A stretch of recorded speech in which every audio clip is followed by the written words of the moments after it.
This week on Plebs of the Week, we have some very random resets in Daily Race A. In Daily Race B, we see some very dodgy penalties handed out of nowhere. And in Daily Race C, the desperation to really win is there, and it's disappointing to see. Hello everyone, welcome back to Plebs of the Week. Now, if you do enjoy this video, give it a like, subscribe to the channel, stay in touch for all the latest content. I know some of you don't like this kind of video, so if you don't like to seeing bad driving, dirty driving, probably not the video for you to watch, so I will turn off right now. However, Onion sent this one in then, so we're going to go in towards the left and then the right-hander right now. And nothing major happened there at all. They just run off the circuit here, which is unfortunate as we go into the braking zone, which does mean they're going to go deep here because their tyres are dirty. However, the game goes and resets them. Bit of a dodgy reset this week at Miyabi, if I'm brutally honest with you. And you see a 1 second penalty as well. After all that, they get reset and get a 1 second penalty. I'd say it's a very dodgy reset at Miyabi, that one. I've seen it a couple of times now, and it's just like, come on, Gran Turismo, you can do a bit better. Now, Species Undyne send this one in then, and we're on board King Hyde, who is the driver they referenced. So they got pushed out there, did King Hyde on lap number 1 here in Daily Race A. As we go into here, there's another clash there between two cars. Now, I've put a very interesting note on this one, I really have. As you see, they're still struggling to bring the car back on circuit. I've put driving like it's AI, and that's my view and opinion on this particular driver as we go through the final corner. And I'm going to explain that as we go through this. So they've had a bit of a hard start to the race. There's Species as well on the right-hand side. And as we go through the left-hander, we're going to continue on out. It looked like they didn't even know Species was there, to be honest with you. So we continue on here. I remember I said driving like it's the AI. So here, they actually give Easy some room there. So dirty driving is questionable in terms of that one. So we jump to lap number 9. Now, there's been lots of little contacts throughout this race. And as we go into here, then they go into the back of Taz Rose up ahead as we go through the right-hander. Now, Taz Rose is going to go off. In fact, Taz Rose is going to get an even more brutal situation here. So as we go into this right-hander, we saw what happened in the earlier clip there. Taz Rose, if you look on the left, is going to get reset all the way to the back. Look at that on the map. Reset all the way there. Not good. There's Species again, so a tap on Species there. Whether they saw them or not, I don't know. King Hyde. Only King Hyde could tell us that. But yeah, there's contact there, and Species manages to stay ahead. Now, as we go through here, again, what I'm seeing from this driver is what you would do against the AI, and arguably, Gran Turismo doesn't really teach you this when you race offline, in the fact that they're going into the braking zone here, they do tap Species, and then they're just going to carry on as if nothing happened. They really do need to wait up in that situation. Now, there's also no penalty given, which is pretty insane, to be honest with you, because it's clearly a push-to-pass moment there. And that's a DRA-rated lobby, so it felt like they were driving like the AI. It really did, because they left some space, but then would just really wall ride, essentially, other drivers. Now, Jeff sent this one in, so first up we've got Jose, Miguel here. So they just go off the circuit, they come back on, and as they go into this right-hander, they're going to go off again due to the understeer from the dirty tyres. They come back on the circuit with loads of cars there and cause a big crash. So just a pretty bad rejoin in the grand scheme of it. Nothing major though. Those things do happen, and it can be very tense in the moment in that situation when you're off the circuit and come back on. So we're on board Jeff now as we go through this right-hander. Up ahead, we've got a Brazilian driver there who has a bit of contact with Mike, and they then hit the brakes here to slow it down. As we go through here, Jeff overtakes. Now, Jeff just mentioned that the Brazilian looked like they were slowing down a bit more normal than you would. So I thought, you know what? Let's have a look from their perspective. Let's get an idea of exactly what happened. So we're on board the Brazilian driver then as we go through this right-hander. Really good move by the Brazilian, actually. Less space on the exit there. Really good effort. And they actually get another move done here on Mike as well. So really good moves. As we go to here, they hit the brakes here. They're just trying to slow the car down. Braking and accelerating at the same time. So struggling a little bit here. They're on the brakes. Just trying to calm the car down, I would say. As we go through this left-hander, they then continue on. But they're doing a lot of this overlaying, but way too drastic there. On the brakes and on the throttle. They're trying to stop the oversteer, which is what you would do to stop oversteer in that scenario. But way too extreme, which I think is causing the slowness. There we go, aboard Jeff on lap number 4. The Brazilian that we were talking about is just up ahead. Jeff gets a tap from behind as we continue on down here. Now, the Brazilian here is going towards the right, which is arguably the racing line, and Jeff is there, and Jeff gets pushed off the circuit. Now, I wanted to actually have a look at this from the perspective of the Brazilian driver. So that's what we're going to do here then. So at the bottom, you can see I've really enhanced the steering inputs here just to get an idea whether it was on purpose or a mistake. So we go through here then, and you can see they were hard right. Now they're going to go towards the right. I'm actually going to slow it down as well. So they're turning left right now. They're turning left. They hit their brakes. And then I think they realize Jeff is there, and then it pushes them more left. I don't think that was on purpose, in my opinion. You may have a different opinion. That's absolutely fine. I just share my opinion and analysis of that incident. I don't think that was on purpose. We go back on board Jeff, who's been in the wars at this point, really has. And we got Jose Miguel, the person who came rejoined the track in a pretty bad way earlier on. So Jeff got to move down the inside. Jeff was there, in my opinion, and, you know, backs out of it when there's contact there. Fair game, you know, just saying, okay, maybe I shouldn't have done that. I reckon you were fine with that move, to be honest with you. Jose Miguel didn't think so and goes for a personal pump back, loses another position. Why they did that, I have no idea, but I think you were fair in that situation, Jeff. And that's a DRB rated lobby. So we go on board the Argentinian driver here, and you can check them out on YouTube as well down the bottom left hand side. So we go into this right-hander there. Brilliant move around the outside there as we head towards the final corner here. Now there's a small tap down PH3, nothing major here as we continue on through. The Ferrari up ahead is off the circuit. Unfortunately they spin coming back on, but look at this for a brutal penalty. 3 seconds, but arguably nothing. And I reckon it was that small contact in the previous corner. The game thought you were the cause of the incident. Just not fair in the slightest. However, we're going to here, and they are cause of the incident here. So the American, I think, went on the brakes maybe a tad bit too early. Nothing major though. And look at this for good sportsmanship. They wait up for the driver. Even though they suffer a 5-second penalty, they still wait up. Brilliant sportsmanship there. And yeah, that's a DRB rated lobby. So Sniper Mike sent this one in, and we're on board Fernando right now. So we're going to go through the right-hander here. They go off the circuit then and come back on. And they're sort of in the middle of the track with that rejoin. So we're seeing some bad rejoins here at Brands Hatch. They get a slight tap there from the Alfa Romeo, who's now going to continue on. Again, you've just rejoined the circuit. You're in the middle of the road. People are going to get confused. That's why I can understand that tap happening. The Alfa did back out there. However, Fernando, not very happy now, tries to punt people who were not involved in the incident, which is a bit stupid. They're going to continue on here. They're going to try and aim for the Alfa, and they're just nowhere near. So, yeah, it's just bad there from Fernando. You didn't have to do that at all. That's a DRB rated lobby, and then they're going to rage quit there as we continue on now with Butterscotch. So, Butterscotch, we're going to head down Dingle Dell Lane. They've got Chills up ahead. Apt Audi, you know what? I've not heard about them in ages. So through that we go. We got yellow flag here, and up ahead we've got a car there. Now they're going to veer right onto the circuit, right at a really bad point there. And unfortunately, they unghost in front of Chills. So, but Scotch gets damage, Chills gets damage, and involves the Lamborghini. Now I want to look at this a bit more in detail because I was like, a bit of a weird rejoin, isn't it? To be honest with you. So they get a little bit of dirt on their tyres there. They're in P2 as well, so they're having a good race up to this point, lap number 4. As we go through this right-hander, what's going to happen here? They're fully off there, and then they're going to go for a spin. So what's going to happen now? They're in reverse, go to first gear, they're going to come back on. So this bit's fine at the moment. They're just getting going again. And what happens here? Right there, I'm just stopping it. They've hit the pause button. So once again, we've got this issue where you press pause and it's either unghosting or not ghosting. And arguably, I think if you hit pause, it should automatically ghost your car. And that is clear evidence of why that should be the case right there. Because the game automatically forces them back on circuit when they hit the pause button. We're on board Mario. We're not on board Marisonic. Marisonic's just up ahead, sorry. We're on board PASRG White here. And this is all about netcode. So Marisonic's concerned about netcode going into the GTWS series, which is understandable. Doesn't go through the left-hander. It looks like Marisonic's been punted, but no, the game sorts itself out. Marisonic's still off the circuit there. It's not White's fault in the slightest there. As I continue on racing. So Marisonic here then, a lap later. So at the back of the field, of course, after that earlier incident.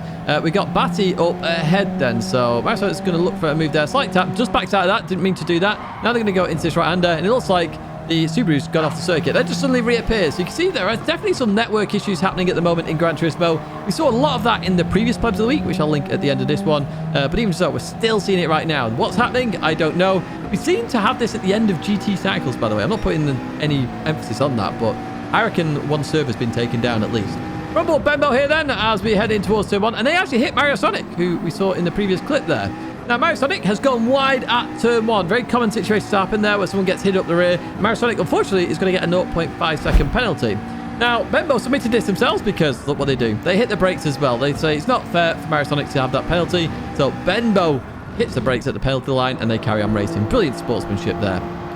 So we're on board Spin... We're not on board Spin Diesel. Spin Diesel's up ahead, sorry. So Spin Diesel submitted this one. Gets tapped from the rear. Okay, now initially you might go, oh, why have they done that? Is it a mistake, etc.? Well, they get a 2.5 second penalty, 1 for track limits, and 2 seconds for the contact.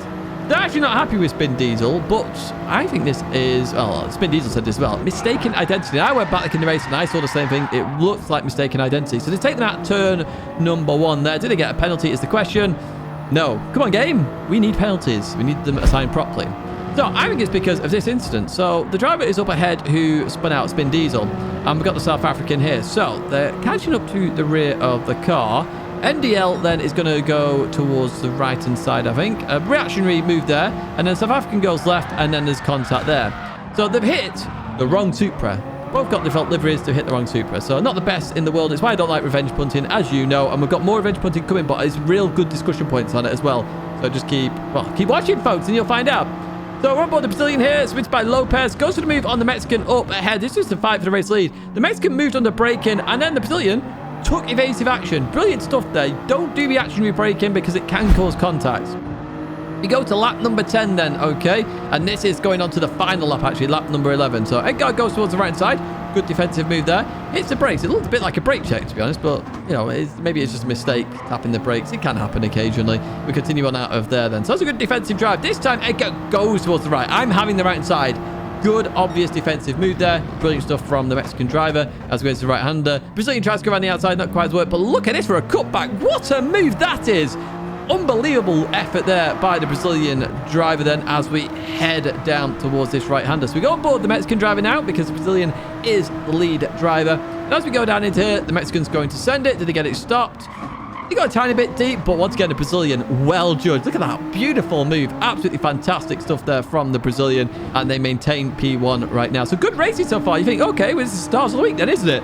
No, unfortunately not, because Edgar has to go and ruin it, doesn't he? He really does. So going through here then, no harm in this, but look at this, flat out into the rear because they're so desperate to win. It's just so bad to see. Why? This isn't a good victory, Edgar. You get a 3-second penalty, but you still win, annoyingly. It's just not good. Not good to see at all. Desperation to win is just, yeah, it's mind-boggling sometimes. Even so, right, we jump to the next one here. Submitted by Beeman. We're on board Alfondo here, who taps Beeman going into this right-hander. Now, initially you could go, maybe it's just a mistake because of the penalty, misjudging, braking zones, etc. Unfortunately, I checked before in the race, it definitely isn't a mistake. We go a lap later then, lap number 9. Both have penalties here. Beeman carries on there through, so it gains the position.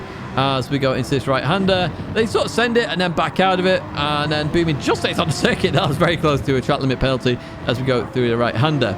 We will fast forward a teeny tiny bit then up towards turn number 1, and this is where it gets interesting. So I was looking at Booming's perspective at first. I thought, oh, okay, if I was Booming there and I see Alfondo do that, they're after me at that point. So they get a 1-second penalty. Going into here then, Booming's got no real place to go, and the Spanish driver just sent it.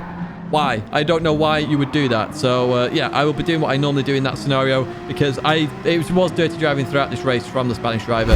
Didn't quite understand it. And the funny thing was, they were fighting for P4. They get the penalty, and now they're in P7. So I really don't understand it. That's why I'm showing this end part of the clip. You're in P4. Why would you do it?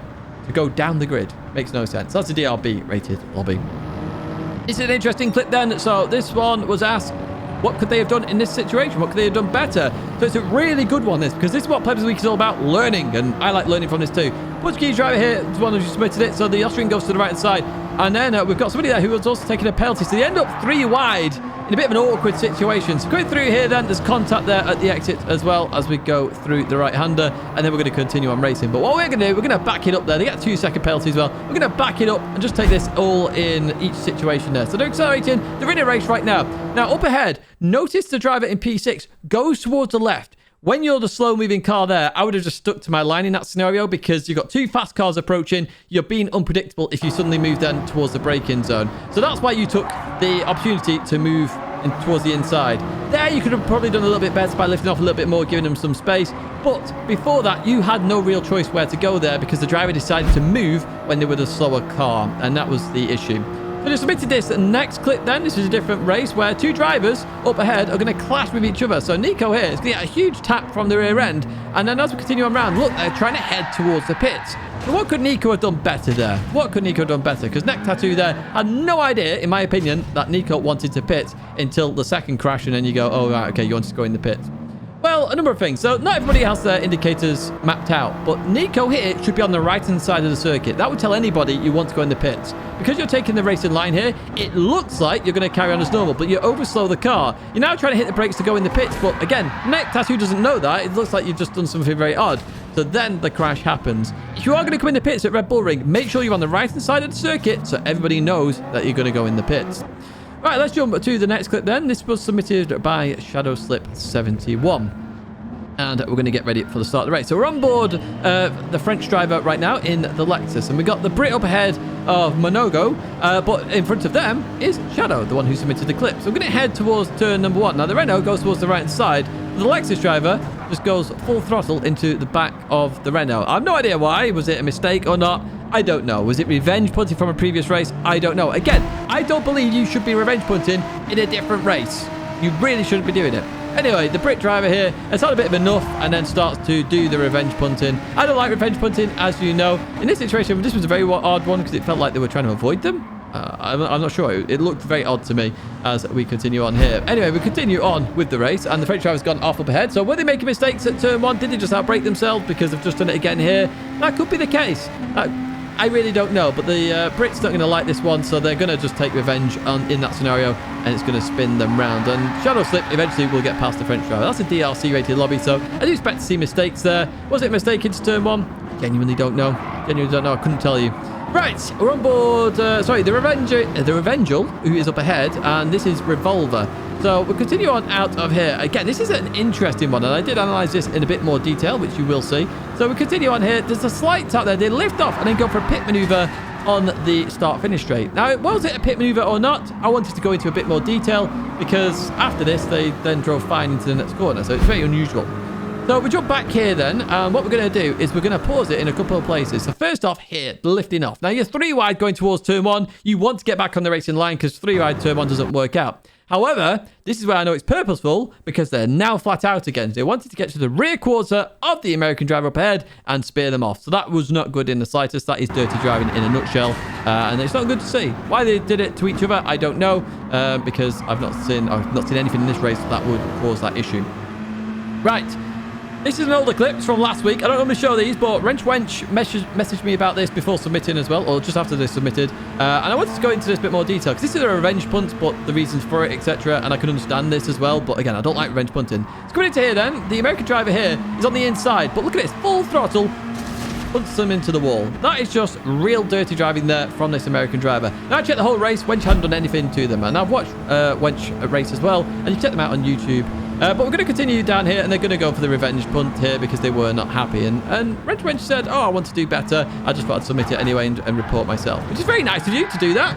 Obviously, it can be quite daring to do that as well. And I understand that revenge punt more than many of the others because it's quite clear you just got walled for no apparent reason. But even so, I still don't like revenge punts, and that was in a DRB rated lobby. And the American has lost out there as well up ahead. So, yeah, one of those things. Right, stars of the weekend. So this one is this part of the video is where we show some of the good racing. So Daily Race A Festival, I got sent this by Penalties up ahead in P4, racing Monkey here in P5. So we're going to go into turn 1 side by side. A very hard track to race side by side. But look at this, beautiful racing here from both of them. Now Penalties went a little bit wider there. Monkey saw that and opened up the steering a little bit and carried on through. Good racing there from the both. As we head now towards the chicane then over towards the left hand side. Look at this, braking early from Monkey. Very well aware that they're getting very close to the rear of the car in front. Good racing here from the red Evo as we continue on here. Just run a bit wide then, so we go a bit deep. So they take the wider line there to make sure they don't hit the black Evo in front. It's really good racing.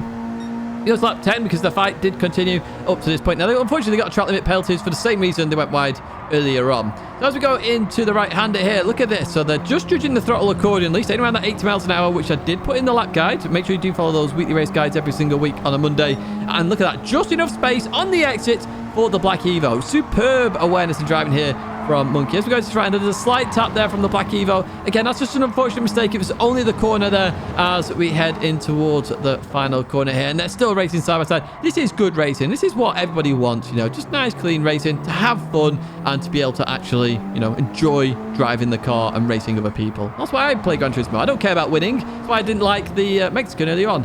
Just going for it in terms of binning somebody off to get the win is stupid. I'd rather race clean and have a fantastic finish than do something like that. Right, Jordy Stick here has submitted this one, and this is a couple of moves from DRB. We didn't have any real long race length racing action shows here, but we did have this move here down the inside on Dude there, gets to position. Beautiful decision making there from Jordy Stig, because they had to do it at the very last second there.